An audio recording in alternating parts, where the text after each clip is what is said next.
All How's right, your mom? welcome everyone to another edition of Lupus Talks. My name is Ed Peterson.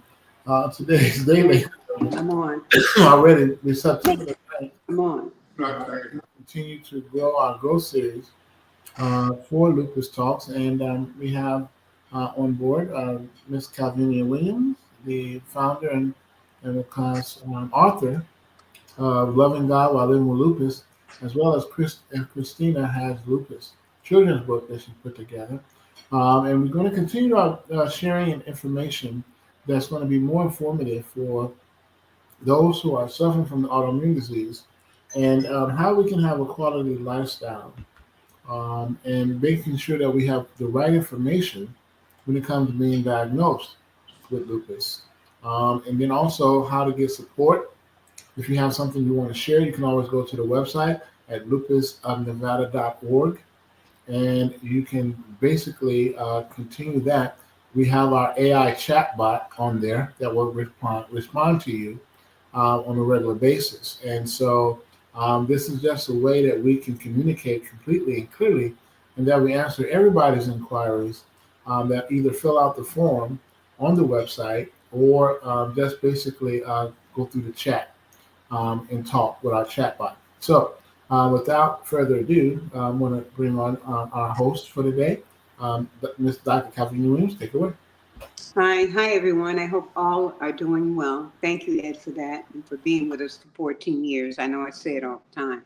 The information that I'm sharing with you today, um, we don't take credit for it. We look on our computers and dig out resources.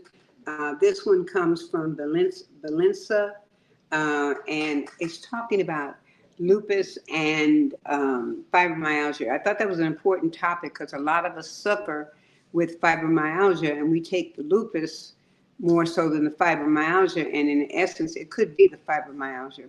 So when we look at the takeaways, fibromyalgia and lupus share many overlapping symptoms like joint pain, fatigue, and 22% of people with lupus do have fibro. That's what we call it in short, fibro, Fibro. If you're exhausted all the time and have achy joints, it could be lupus flare. But these are also fibro. About 22% of people with lupus also have fibro. And lupus is a risk factor for developing fibromyalgia. Both conditions share some overlapping symptoms, but they're diagnosed and treated in different ways. And I want you to hear this. Below here, we'll touch on different similarities between lupus and fibromyalgia. Usually, a healthcare provider will help with this. Um, Fibro and lupus share some risk factors, symptoms, diagnostic methods, and treatments. Women are more likely to experience both lupus and fibromyalgia. 90% of people diagnosed with lupus are women, and women are twice as likely as men to receive a fibromyalgia diagnosis.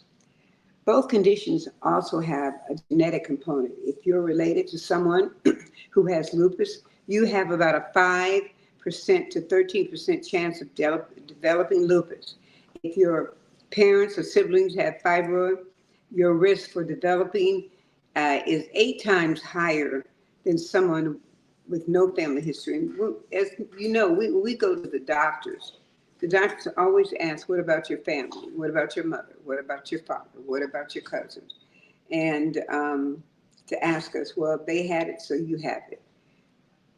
I get kind of leery with that because my mother passed away in 1997, and I know it's hard to say, but it's like you should. I know you should have asked her. You know what I'm saying? Because just because our mother had it, our dad had it, whatever, I think they're just assuming that we should have this and we should have that and we should have this. And that really, they take more time talking about your parents and their disease and whatever. And I don't think that's fair. Now, pain and fatigue are common, and they're overlapping symptoms. They're overlapping. Remember that. Fibro and lupus mistaken for each other because they can cause similar symptoms and including muscle pain, joint pain, stiffness, fatigue, headaches, depression, dizziness, brain fog, confusion, and memory problems. Sleep disorders like insomnia. Now, in both conditions, we're looking at it may come and go. Fibro flares up, and it may be caused by stress, hormone changes, and weather changes, poor sleep, new medications, or poor diet. Lupus flare ups can also be the cause of stress and poor sleep, as well as illnesses, injury, and prolonged sun exposure. So I tell you, ladies and gentlemen, if it's hot your way, don't stand out there in the sun because you want to get all the vitamin D. I did that and I came back in the house and I felt like I was going to fall out because I was out there too long trying to seep in, what God has given us. And I thank God for this broadcast. I forgot, Lord, thank you for providing the way for this information to get out to people all over the world. But you got to be careful. To start, your healthcare provider will ask what symptoms you've noticed and how long they've been bothering you. Again, like I said, do a journal. Get that journal. That's so important.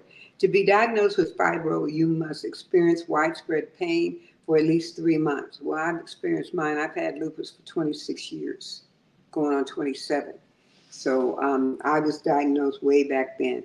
That feels like a sting and can be present during effort, but also during the rest time. Have you ever noticed when you went to bed and you toss and you turn, you toss and you turn, you had the ache, you had the headache, you had the stiffness, you had the joint pain, all that was contributed from fibro.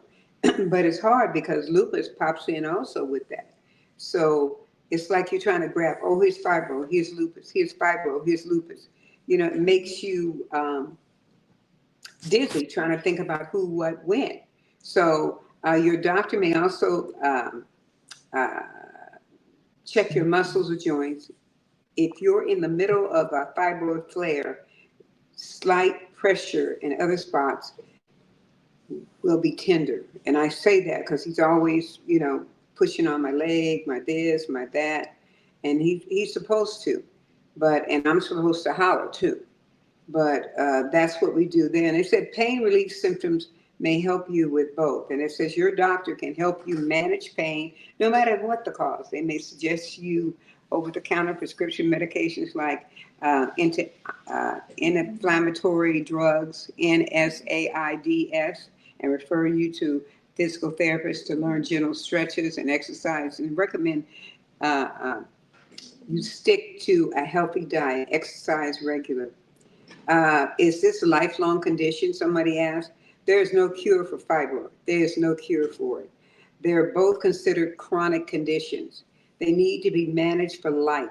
You hear me? They need to be managed for life.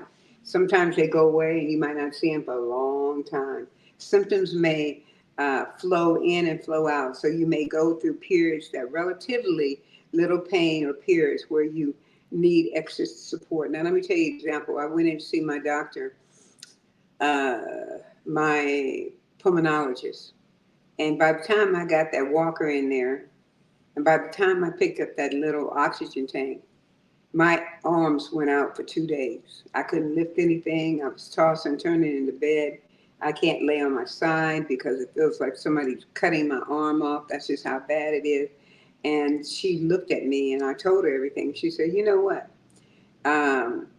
She said, that's fibro.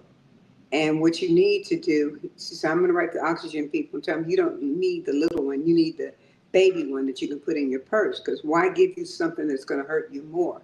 And you have a lot of ailments, as she said. So the contrast symptoms of lupus tend to affect the organs. Yes, they do. Bones, skin, and they include skin rashes, including butterfly rash across the face, photosensitivity, sometimes called sun allergy, swollen joints, glands, feet, arms, legs, face, chest pain when taking a deep breath, kidney disease or heart, blue or white fingers and toes, Raynaud's disease, that's what that's called. Mouth and nose sores, I had that and I still have that. Low-grade fever and osmosis, osteoporosis, hair loss, and seizure. Now, when we go back to nose sores, I was pulling a nose sore and I didn't know it. I thought, oh, well, something, I have something in my nose. You know how you blow your nose and you still have something in it? That was the wrong thing to do. That was the wrong thing to do because I pulled it all right and started bleeding. Uh, that was wrong. And then I figured out that, oh, this is what I have. This is a nose source. I think I see Dolores has come on, and so we're going to ask for her input with lupus and fibromyalgia. Are you there, Dolores? Yes, I'm here. Okay, would you Hello, like to everybody. go on? Okay, and what I'm gonna mention about too. This is good to know about this because what's mistaken for fibromyalgia is that it could be mistaken as rheumatoid arthritis, lupus, multiple sclerosis, and pain syndrome, and hypothyroidism, chronic faint syndrome, and even depression.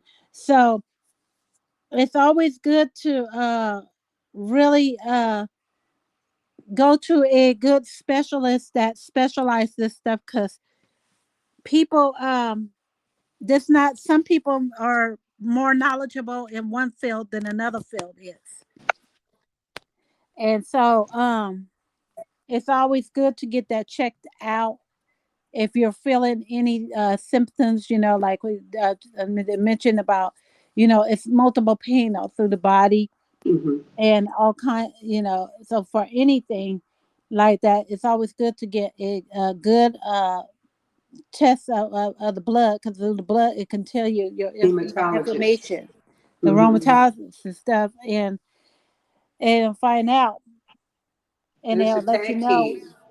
Dolores, which is it ones. not a tag team? I'm sorry for interrupting, asking you this question. Is it not a tag team? Do you feel that at times this is a tag team?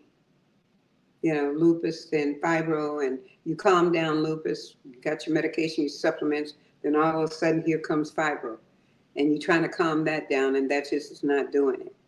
Do you feel that that's a tag team with the disease that we have?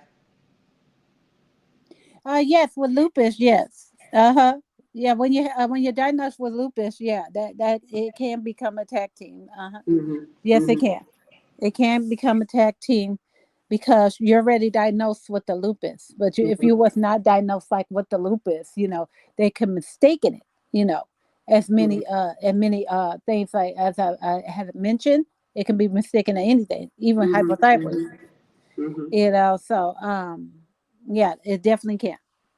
Yeah, you have to be aware of it, because you get frustrated though. You really get frustrated with, okay, I just got over the flare up with lupus and now I have a flare up with fibromyalgia and don't know how you had it, don't know how you got it. But I hope some of this helped in terms of thinking about fibromyalgia, the difference, and thinking about how do I deal with that? What do I do? Where do I go? And that's just so important. Ask family, ask your auntie. Some of them may have fibromyalgia. So we just got through talking about lupus and fibro differences, similarities, and when they overlap. And they do overlap. And I don't put a time frame on it. I do not put a time frame because it can hit anytime. Anytime. Do you agree? Yes, exactly. Exactly.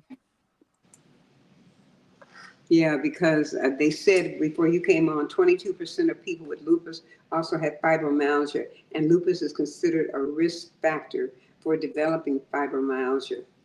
Individuals with rheumatoid conditions like lupus are more likely to experience fibro. uh, that is just so important, that we understand what's the difference with lupus and fibromyalgia. How do we deal with it? They talk there's a news report by Stella Bard, MD, and she says lupus and fibromyalgia are both chronic rheumatoid conditions and can also share similar symptoms in some cases.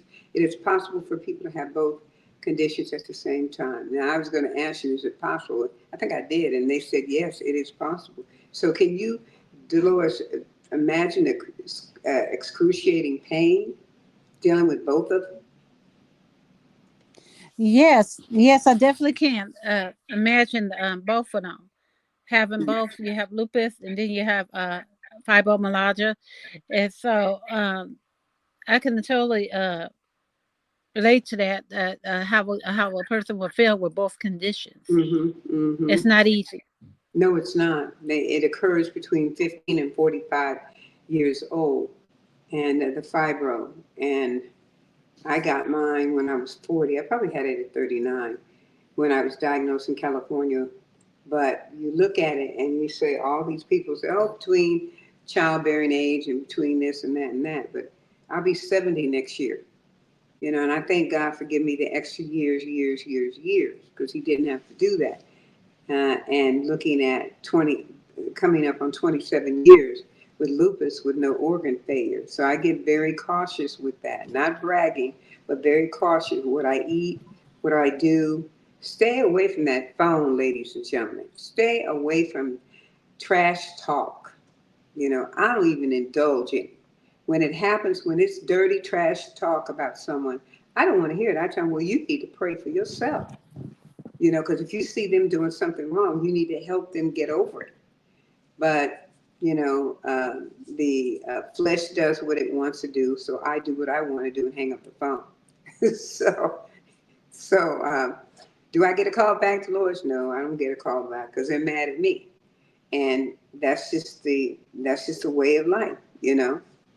So I mentioned the symptoms and all that, but how do you go in and Dolores and talk to your doctor about fibromyalgia, and you have what is it? You have what we talked about, the disease last time, scoliosis. Is that what we talked about? Yeah, last time. How do you go in there and distinguish the two apart and tell him, I think I have fibroid now? So How just would you do really it? be open when you go to your physician and tell them everything. Write down everything because not everybody has a perfect memory like that, and so it's good to take notes to take to your doctor and say, I really feel that I should get this checked out because the way I'm feeling, I think it's like signs of that condition. Mm-hmm, And I was wondering if you can refer me to that right department so they can get this resolved. So I will know for a fact, is it really fibromyalgia or is it just the scoliosis or mm-hmm, if it's mm-hmm, just the lupus or whatever. So it's very good to be open. Don't be afraid to uh to let your doctor know to because see that's communicate. what the Uh-huh, doctors are here for, uh-huh, to help uh-huh. us. They're gifted. God, we know God is number one if you're a Christ believer, But second, God gifted uh, doctors, and that if you can imagine, if we didn't have any doctors, Oh, yeah. it We would have wouldn't. been we would have been really miserable Uh-huh. without medical technology. I mean, it's not everybody. I mean, not every doctor is perfect, but you will know Mm-hmm, which one is right. You will know mm-hmm, which one listens to you. You will know which one follows the right instructions. mm-hmm, mm-hmm. Because there's some of them that do not follow instructions and they cut you off and they say whatever they want to say, and that's not a good physician. When a doctor did that to me a long time ago, I said, are you suffering with lupus? Just answer the question. I'm not trying to be rude. I really am not. But are you suffering with an autoimmune disease? And they said no. I said, then why won't you listen to me? Because I'm the one suffering from it. I'm the one that has to go back home. I'm the one who walks out of the office and still aches and pains. Oh, I'm hurting here. Oh, I'm hurting there. And my family turn around and say, well, why did you go to the doctor? Why did you go to the doctor if you come out hurting again? Some people believe when we go to the doctor, Dolores, that they heal it. They don't heal it. They put a Band-Aid over it. You see, you heard people say that. They'll put a Band-Aid over it and hope that it goes away. You see, the Band-Aid would be the medications and things, and plus they have to depend on the people, their eating habits and all of that. It just came up while you were talking. How do doctors distinguish between both conditions? And that's very difficult, they said, because the diagnosis requires a thorough medical history, physical examination, and laboratory tests. And I know that to be true because I just went through all of that. By the time I got through with them, I was tired. I just came back home and just jumped myself in the bed because it says the doctors will also order blood tests to help confirm a diagnosis. A blood test that is positive for antinuclear ANA usually indicates autoimmune conditions such as lupus. However, in a person with fibromyalgia, an ANA test will usually return negative. And they talk about the ANA test, and I urge everyone here to look it up and read it because it says that it's very important in our diagnostic, examination because ANA blood test identifies a specific protein in the bloodstream, and it can also diagnose lupus and other immune disorders. A doctor will take a small amount of your blood, usually from your arm, to send it to the laboratory for testing. Well, they take 7 or 8 little glass things for me, so I don't take a little dab. They don't take a jab. They should have put that on there, Lord. They just don't want to scare us. Oh, we take a little, no, no, no, no, no. And then I pray over my blood test because I want it to be good. But they said doctor also tests ANA in the blood. If these proteins are present, a person may have autoimmune disease such as lupus. Well, how do you take care of it? If your doctor is not knowledgeable in taking care of lupus, then I suggest you ask him, not being rude, is there a specialist that deals with diagnosing lupus and treating lupus, treating the person that has lupus. And that's so important because if you're not happy with who you are with, there's a problem. There's a problem because your body's going to fight against it and say, oh, don't go to the doctor today. Don't do this. Don't do that. You agree? Have you heard that before? Yeah, yeah.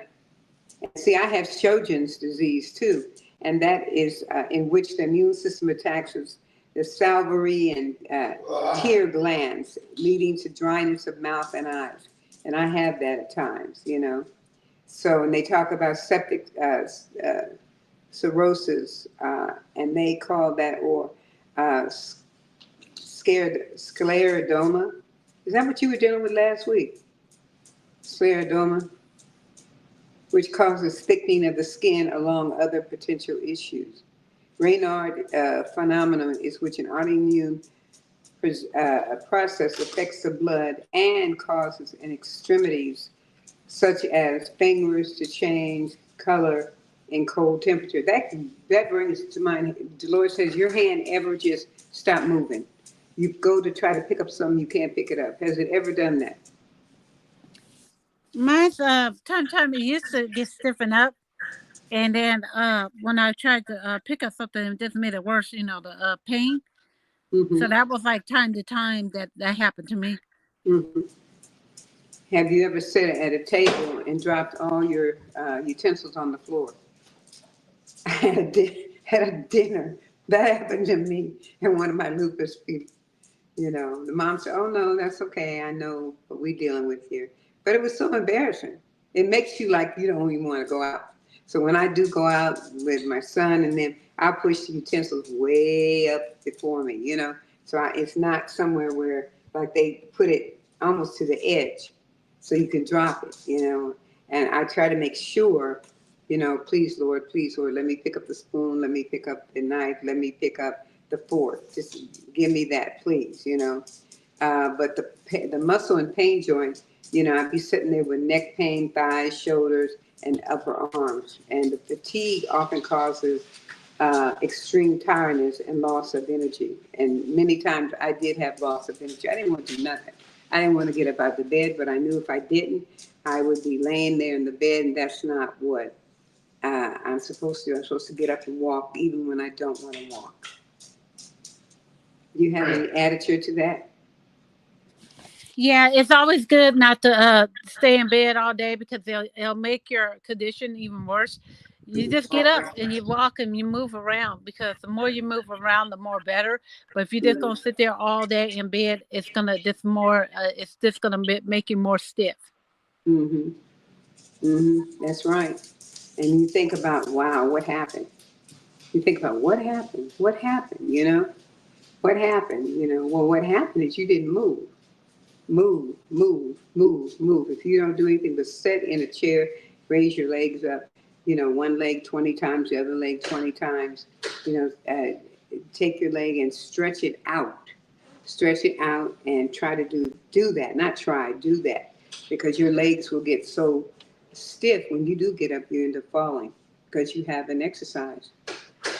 So that's what I do, with that as well. They talk about focus on reducing pain. If fibromyalgia is due to another condition, a doctor may consider treating this condition first. The lupus treatment typically focuses on preventing flares, reducing inflammation, and managing pain. And that is so important there. He may recommend medications if a person experiences complications due to lupus. And, they can't solve it all. That's what I look at. So that's why I do a lot of reading, a lot of research, a lot of supplement situations. What can I do? What I need to do, because it's me. You know what I'm saying? It's me. They said they screened in 2023. Study conducted in Kenya included 60 females, the average of 34 with lupus diagnosis. The research focused on using industry standard criteria to screen the participants for fibro. Screening results suggested that 39 females of 65, the group may have fibromyalgia. That's major. That is so major. When you identify, if a doctor can identify what it is, you've beat half of the illness right there. Then he can actually give you things that you need, suggest things that you need, because not all doctors will pump medication at us. They'll pump exercise. We'll take a pill, take this pill, but I'll just tell you, my doctor won't give me any pain pills. And I love the industry that deals with medication. What could we do without them? I'm gonna tell you that now. What would we do without them? I hear people talk about this is your opinion now. And we have a disclaimer up here on lupus saying whatever we say is educational and just tries to help you. But they said, well, I don't need no doctor. And a lot of lupus people called me last week and said, Calvin, I didn't need any doctor. I didn't need any doctor. And would you behold it? They called me back and said they can't get out of bed. Well, that's because you haven't taken your prescribed medication that the doctor gave you. That's wrong. I mean, have you experienced people like that, Dolores? Oh yeah, in the past I did in the past, yes. Mm-hmm. And I do totally understand about that. Yeah, I mean, I get there too. I tell people, when I talk to them, I said, look, I'm trying to console the situation. I get there too. I poured out all my medication, the little containers, and I was so dumbfounded, so upset. These are the medications that I'll be living on for the rest of my life. But I have to be happy that I am living, but still, it gets to be, it takes me an hour to get through the medication, read it, see if I need any more, medication. And then don't get up at once. Sit there for another hour and let that medication kind of dissolve in your belly so you can do what you need to do. And that's what I do. I take care of my lupus. If you take care of your lupus, it will take care of you.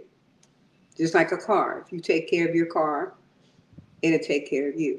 And that's how I look at it, with the journal and everything. I'm not feeling well on this day. I've taken this medication, still not feeling well. That'll give the doctor indication that he needs to either increase the medication, right? Or he needs to throw it out and give you something else. He can't do it all without your input. Have you had doctors like that, Dolores? Oh yes, I had many doctors like that before in my timelines and stuff. Mm-hmm. Yeah, it's hopeful, but again, like with lupus, we can't tell you what to do. All we can do is education, give you educational examples, tell you where to go for other, excuse me, it's itching there, for other things that may help you with your rheumatoid arthritis and all of that, because it's so similar. It's so similar, but you have to understand that we don't know it all. And yes, I'm a person that has both lupus, fibromyalgia. I am that, and I'm not bragging. Um, and I could have it. I had it at the same time. The National Institute of Arthritis and Muscular Skin Diseases (NIAMS) notes that individuals living with rheumatic conditions such as lupus are more likely to have fibromyalgia. They should know because they've done many studies. And I would tell you to follow them. Follow them. As I just read, follow the NIAMS muscular and skin diseases. Follow their reports, see what's going on, see how that can help your life, because all of us are different in what we do. All of us are different. Do you have any more questions or any inserts? And this main thing that to have it all have it all cover up now is just make sure that we just really just make sure that we be very open, Mm-hmm. very open about our conditions, how our body feels, so they can properly give us the right diagnosis and the right treatments. Yeah, that's true. While you were saying that, I was looking at reading this, and it said the exact causes of fibroid is unknown. However, researchers propose that it may develop due to changes in the way the central nervous system (CNS) processes pain. Additionally, factors such as genetics and chronic stress may also play a role. That's so important because before I went to my doctor, I mean, I was okay. I could have been jumping rope in there. But after I came back from her with that with that air thing, with my air pump, I couldn't do it. I couldn't do it. I couldn't lift anything. I see Ed's back on. Is it time for us to go? Yeah. Okay. Well, it's just continue enjoying the conversation, though. It's great information. Glad that you were able to share that today, and Mr. Lewis as well. So, well, ladies and gentlemen, you heard it from the best, Dr. Calvin Williams, and of course, Mr. Lewis Olson. Again, always go to the website at lupusnevada.org. You can see a lot of information that she talked about. We also Mm-hmm. have it shared on the post. We put it posted on our blog on a regular weekly basis. Look at that. So that way Okay. everybody gets the information as it comes to. And also, if you have any questions or inquiries, you can fill out the form on the website. Mm-hmm. Of course, we will get back with you as quickly as possible, so that way you can get the information that you can use. And if you have any questions that you want to specifically ask or be a part of the show, feel free to submit that too as well. And you can check it out on the YouTube channel as well. So with that, I want to thank everybody for tuning in this edition of Lupus Talks. Mm-hmm. Any Mm-hmm. last words, Dr. Williams?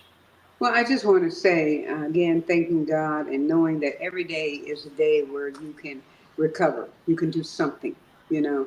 I mean, when I say recover, not get rid of it, but do something to help your body, do something to help your mind. Your mind takes over on everything, the pain and everything. If you actually, disguise it and say, okay, I'm not going to hurt today, you're going to have a hurt-free day. I've done that. So that's what I wanted to share. Okay, Mr. Lois. Yeah, and keep on just taking care of yourself through your condition. Proper diet, balanced diet is very important, and exercise, because exercise helps to Yes, strengthen you. yes, it is. You're absolutely right about that. With that, we want to thank you all. Again, tune in next week. Same channel, same time, 2 p.m. Pacific Standard Time, and of course 4 p.m. Central Standard Time. We'll be sharing this on a consistent basis as we continue the growth series for the month of September, and we're going to continue to share this along the way, so that way you guys can have the right information. And again, go to our website at lupusnevada.org. We'll be happy and pleased if you want to submit a donation to the cause to helping others. Then let's do that too as well. You can do that also on the website at lupusnevada.org. So with that, Thank you all. You guys have a great afternoon and keep building your dream. Bye. Bye. Hey.